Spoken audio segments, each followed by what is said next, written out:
Hi guys, good morning. Tanaw na ko akong kalbasa atin amot kong mamuha bagid ni namulak man siya. Ayan. Amot kong mo kuan man ni survive nga init man kaayo.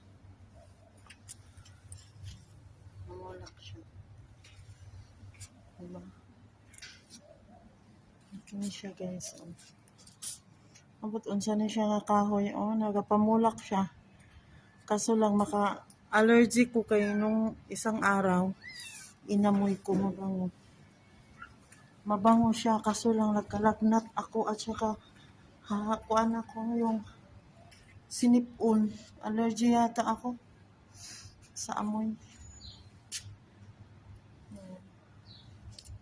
Kaso lang namamatay siya o pag malaki na.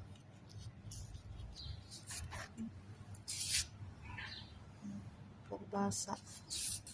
Meron din dito, malaki na. Kaso lang hindi siya namulak. Kumalat lang siya ng kumalat.